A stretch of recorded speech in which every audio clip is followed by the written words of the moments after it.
ते नव साहेब,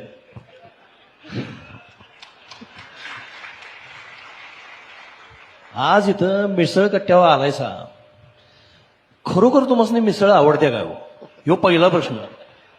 दुसरं म्हणजे कुठल्या शहरातल्या आवडत्या, ह्यो त्याच्या पुढचा प्रश्न. त्याला जोडून अनेक प्रश्न आहे मला. ते म्हणजे आता नागपूर तुमचा आवडता असणार, लाडका असणार, ते झालंच. खरं नागपूर सोडून आता आपण मुख्यमंत्री यायचा तर तुम्ही सांगणार सगळी शहरं सगळी गावं मला एकसारखी आहेत. तरी पण त्यातल्या त्यात जरा उगच असं कुठलं आवडतं शहर आहे नागपूर सोडून, असे 3 प्रश्न आहेत. पहिले तर मला कोल्हापूरची मिसळ मनापासून आवडते. बघा, वेगवेगळ्या प्रकारच्या मिसळ, आपण कोल्हापूरपासून पुढे गेलो पुण्यापर्यंत तर वेगवेगळ्या प्रकारची मिसळ मिळते, पण कोल्हापूरची मिसळ काही औरच आहे.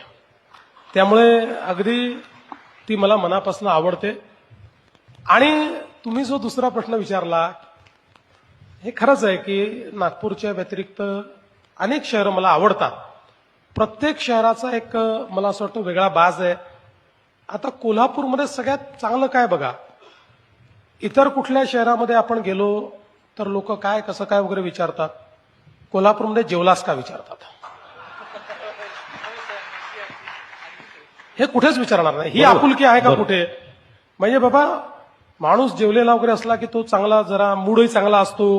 कुठे तो मग जरा, म्हणजे माझ्यासारखं, मी माझं स्वतःच सांगतो, मला जर संताप आला असं तुम्हाला वाटलं तर मला खायला देऊन टाका. मला रागच येत नाही. मला राग तेव्हाच येतो जेव्हा भूक लागते. त्यामुळे मला हे फार आवडतं कोल्हापूरकरांचं, हे जे काही कोल्हापूरकरांचं प्रेम आहे. आणि अर्थातच तांबडा पांढरा तर आहेच, म्हणजे त्याच्यावरही प्रेम आहेच. त्यामुळे कोल्हापूर हे खूप प्रेमळ लोकांचं शहर आहे.